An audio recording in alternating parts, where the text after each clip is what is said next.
Aujourd'hui, le terme de cette journée entrepreneuriale est l'entrepreneuriat rué vers la lumière pour le Congo et l'Afrique. Ce terme résonne profondément avec l'esprit de notre pays et de notre continent. L'entrepreneuriat représente un chemin vers la lumière possible qui génère des idées novatrices et qui favorise la création d'emplois durables. Au cours de cette journée, nous aurons l'occasion de découvrir des histoires inspirantes d'entrepreneurs qui ont osé rêver et ont travaillé sans relâche pour transformer leurs rêves en réalité. Je vais inviter les deux étudiants d'IBA2 du club de littérature qui vont slammer. Merci. L'entrepreneuriat, c'est une symphonie, un mélange de passion et d'ingéniosité. Un orchestre où chaque idée se multiplie pour composer une mélodie de prospérité. C'est comme un jardin où chaque graine germe. L'entrepreneur la cultive avec amour. Il croit en son projet, ne doute pas d'un terme, sûr que son œuvre atteindra les sommets un jour. Les attentions, ce n'est pas une balade. L'entrepreneuriat est fait d'obstacles à surmonter. Des échecs, des doutes, des nuits blanches malades. Et l'entrepreneur reste debout prêt à se relever. Car l'entrepreneuriat, c'est aussi l'apprentissage. Un voyage où chaque échec est une leçon. Il faut savoir pivoter, prendre son courage pour transformer les difficultés en succès béton. Alors, si tu ressens cette étincelle en toi, ce désir ardent de construire quelque chose, n'aie pas peur, lance-toi dans le grand combat et réalise tes rêves comme une douce prose. L'entrepreneuriat est une aventure incertaine, mais au final, elle en vaut vraiment la peine. Car elle te permet de tracer ta propre ligne et de laisser ta marque sur cette scène. Alors n'hésite plus, laisse ton cœur parler, crée, innove et fais briller ton talent. L'entrepreneuriat te permet d'exprimer et de laisser un monde où tu seras triomphant.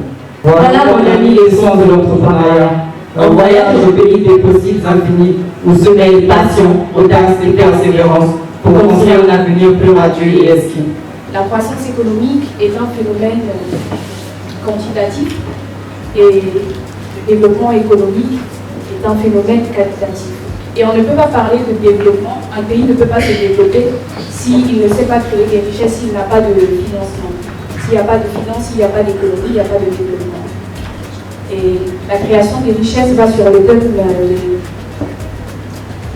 de la création, par exemple, des infrastructures, des hôpitaux, des écoles surtout, parce que la croissance économique a pour facteur l'accumulation de la population active, la qualification de la main-d'œuvre, le progrès de l'organisation du travail, le progrès technique et les innovations.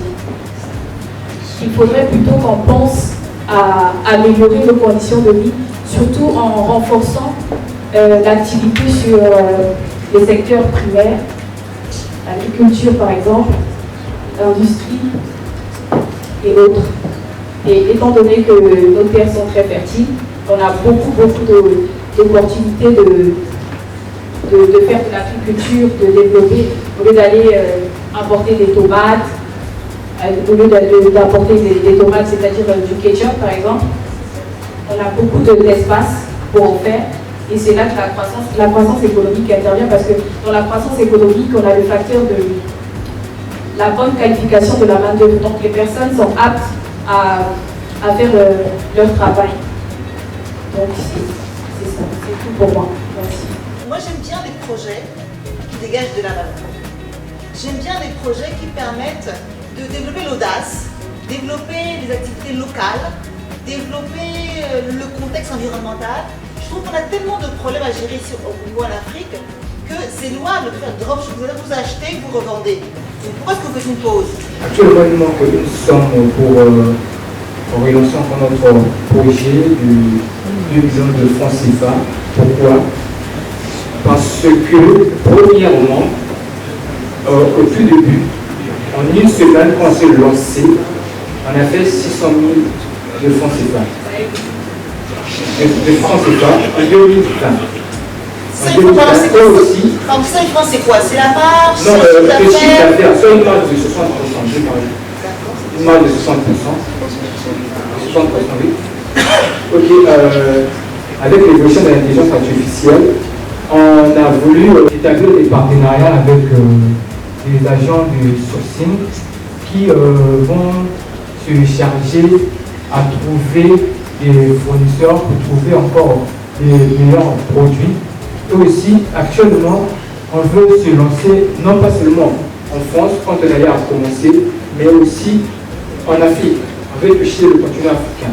Notamment, on a eu à réfléchir sur la Côte d'Ivoire, qui a un pourcentage de 68% d'achat en ligne. Et aussi, on veut toucher le Maroc par rapport à la plateforme technologique avancée. Lorsque vous allez rentrer dans notre plateforme, par rapport aux stratégies que nous avons eu à adapter, lorsque vous allez rentrer dans notre plateforme, on a une expérience utilisateur fluide. Donc il n'y aura pas des bugs comme tels. Et aussi la deuxième partie, avec des agents de sourcing qui vont se charger de trouver des meilleurs fournisseurs et de trouver aussi des produits de qualité. On sera capable de livrer nos commandes en moins de, je dirais, 4 jours. Comment? En utilisant des agents de sourcing, disons, par rapport à la cible que nous avons eu à choisir. Par exemple, si on veut toucher le continent européen, nous allons contacter ces agents de sourcing afin de nous trouver les fournisseurs qui se trouvent en France afin de faciliter les délais de livraison. Je suis très heureux de participer à cette initiative et je suis aussi heureux de remettre la distinction aux deux heureux gagnants. Que président faire la visa? C'est ça qui veut le diplôme.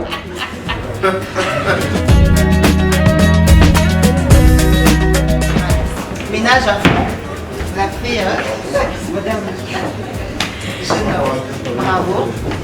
Bon courage. Continue à bosser.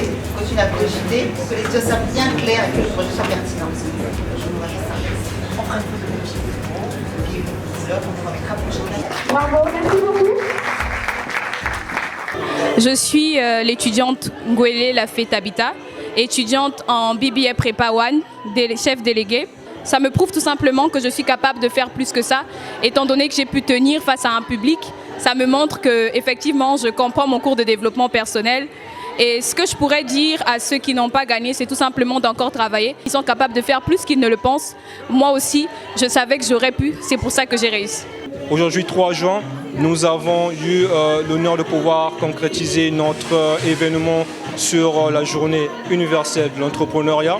Cette journée est dédiée pour tous les jeunes, tous étudiants, porteurs de projets, non seulement, mais cette journée est dédiée aussi à toutes ces personnes voulant s'informer sur l'entrepreneuriat. Alors nous avons eu cette initiative de faire la 2e édition de cet événement au jour d'aujourd'hui pour pouvoir apporter une certaine connaissance de ce que nous apprenons ici à l'ESSIC sur l'entrepreneuriat à nos chers confrères d'autres universités. C'est un moment convivial où nous venons partager non seulement nos différentes connaissances, nos expériences, mais bien sûr c'est un moment de réseautage où nous avons des intervenants de marque, des entrepreneurs réussis, chevronnés, des entrepreneurs qui viennent à peine de se lancer, mais également nous avons parmi nous des professionnels dans des compagnies réputées, des entreprises réputées. Alors cet événement a été un succès énorme.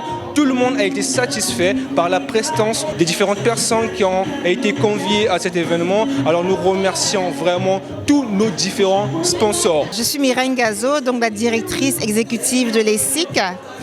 Je suis particulièrement fière aujourd'hui. Aujourd'hui, 3 juin, les étudiants du BD de l'ESSIC ont organisé la journée de l'entrepreneuriat. C'est une activité récurrente et vraiment l'ESSIC, on ne fait que suivre, accompagner. Toutes les initiatives, le programme, l'organisation, les partenariats, la gestion des budgets est faite par nos étudiants. Et vraiment, je voudrais saluer ces compétences-là qui se développent chez nos étudiants. Je voudrais vraiment les encourager, leur dire merci, leur dire combien je suis fière d'eux vraiment et combien j'ai le sentiment que le peu qu'on leur apporte finit par porter leurs fruits.